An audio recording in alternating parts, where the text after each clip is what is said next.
Assalamualaikum warahmatullahi wabarakatuh. Salam Rahayu, Rahayu, Rahayu. Jumpa lagi dengan saya di channel New ID Seluler Tutorial. Di kesempatan kali ini dapat servisan, yaitu kiriman salah satu sahabat subscriber, beliau dari Wonosobo. Beliau sebelumnya sudah konsultasi teman-teman untuk via WhatsApp dan menanyakan kerusakan handphone ini. Kita coba untuk unboxing dulu handphone apa yang dikirim teman-teman.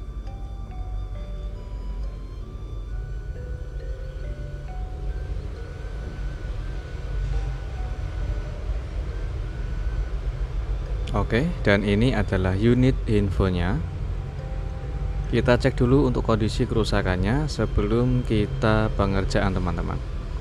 Oke, kita nyalakan infonya. Ini adalah handphone yaitu Xiaomi Redmi 8. Saya coba untuk koneksikan menggunakan charger, barangkali baterainya habis teman-teman. Oke, handphone sudah menyala. Kita cek kondisi infonya. Oke, untuk layarnya masih bisa tampil dengan normal dan bisa disentuh dengan normal. Oke, saya coba untuk cek di bagian background warna putih dan juga fungsi touchscreen masih bisa digunakan dengan normal. Dan ada beberapa kerusakan, itu adalah bagian kaca touchscreen-nya retak teman-teman. Jadi di beberapa posisi itu keretakan di mana-mana teman-teman, di bagian tengah dan juga di bagian samping, kanan, kiri dan juga bawah. Oke, setelah kita cek infonya masih bisa berfungsi dengan normal untuk layar LCD beserta touchscreen-nya. Ini untuk di bagian casingnya agak sedikit penyok ya teman-teman, atau ada keretakan di bagian backdoor-nya. Kita langsung saja untuk proses pembongkaran dan pengerjaannya, yaitu cukup kita mengganti kaca touchscreen atau glass tanpa harus kita mengganti LCD teman-teman. Untuk membuka backdoornya harus extra hati-hati karena ada fleksibel sidik jari. Jadi agar tidak putus atau tidak robek, untuk membuka backdoornya harus extra hati-hati teman-teman. Untuk setelah saya bongkar handphonenya, itu segelnya sudah rusak teman-teman. Mungkin sudah pernah dikerjakan atau sudah pernah diganti LCD. Kita coba untuk cek dulu setelah kita membongkarnya. Oke, setelah kita angkat untuk backdoor dan juga penutup mesin, sekarang kita buka untuk di bagian bawah ada buzzer. Dan yang saya tunjuk itu adalah bagian letak posisi fleksibel LCD-nya. Lalu kita angkat untuk mesinnya teman-teman. Oke, kita simpan dulu mesinnya dan perhatikan di bagian itu adalah posisi letak fleksibel LCD. Kita lepas dulu fleksibel mainboard, tujuannya agar tidak mengganggu proses pengerjaan. Di bagian ini kita lapisi, yaitu menggunakan solasi, tujuannya untuk melindungi di bagian kaca touchscreen yang retak teman-teman. Oke, setelah itu kita siapkan untuk alat separator yang tujuannya untuk membongkar LCD dari frame. Kalau LCD ini sudah pernah diganti, itu apabila lemnya kebanyakan agak sulit. Kita coba untuk pembongkaran LCD teman-teman.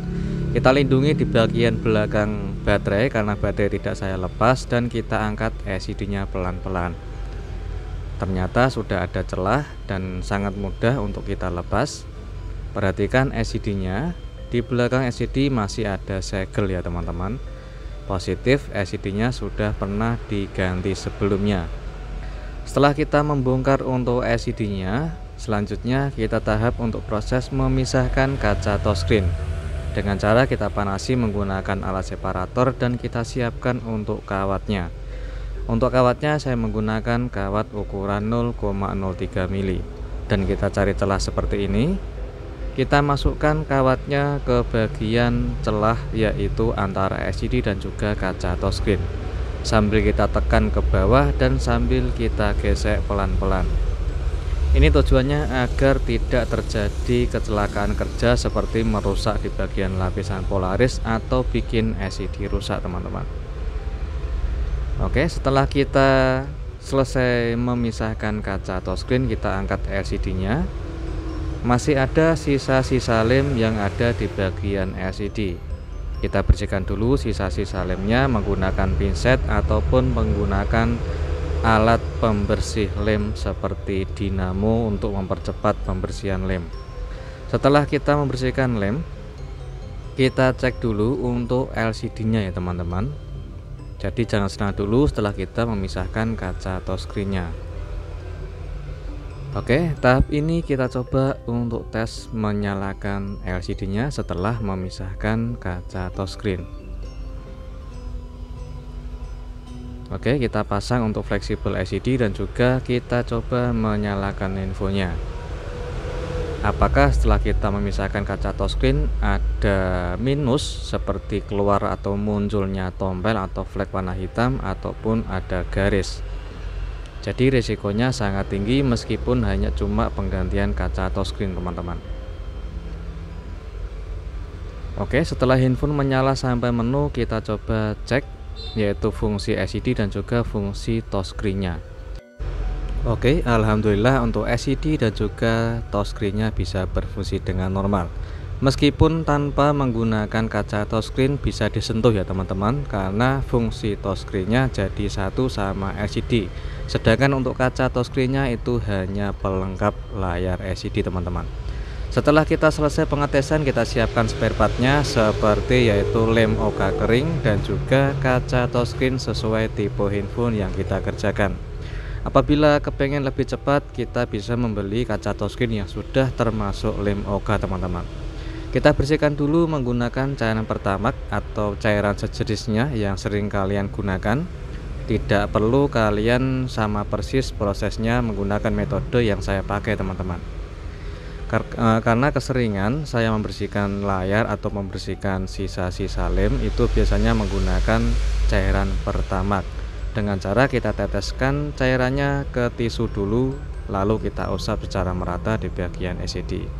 Setelah selesai kita membersihkan layar LCD-nya, kita siapkan lem OK kering apabila kita menggunakan spare part yang terpisah. Kalau sudah membeli kaca touchscreen yang sudah termasuk lem OK, tinggal kita proses pemasangan teman-teman. Oke, kita fokus untuk melanjutkan pemasangan lem OK keringnya. Kita posisikan dulu di bagian bawah sambil kita ratakan sedikit, kurang lebih sekitar 2%. Dan kita ratakan menggunakan yaitu alat roll. Setelah kita proses pemasangan lem OK selesai, kita potong sesuai ukuran LCD-nya teman-teman. Karena saya menggunakan lem OK kering universal ukuran 7 in, otomatis masih ada sisa, jadi kita potong dan kita buang. Oke, setelah kita membuang sisa lem OK keringnya, kita letakkan LCD ke frame sambil kita kasih ganjalan atau kasih kertas di bawah LCD. Yaitu tujuannya untuk mempermudah proses pemasangan. Sebelum kita pasang kaca touchscreen-nya, kita lepas dulu plastik lem OK keringnya. Dan lalu kita siapkan untuk kaca touchscreen yang sudah kita siapkan tadi. Untuk tipe serinya Xiaomi Redmi 8 dan kita presisikan kaca touchscreen ke bagian frame paling bawah sambil kita tekan halus dan perhatikan di bagian sisi tangan kiri. Tujuannya untuk mengasih jarak renggang seperti ini teman-teman. Jadi tidak menempel secara otomatis karena ada jarak kerenggangan antara LCD dan juga kaca touchscreen. Dengan cara kita kasih jarak renggang di bagian posisi tangan kiri.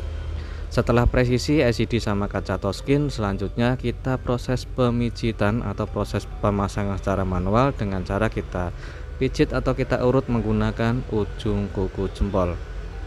Ini prosesnya yaitu menekan secara halus sambil kita dorong perlahan, yaitu secara bertahap dan bergantian di posisi kiri dan juga kanan teman-teman.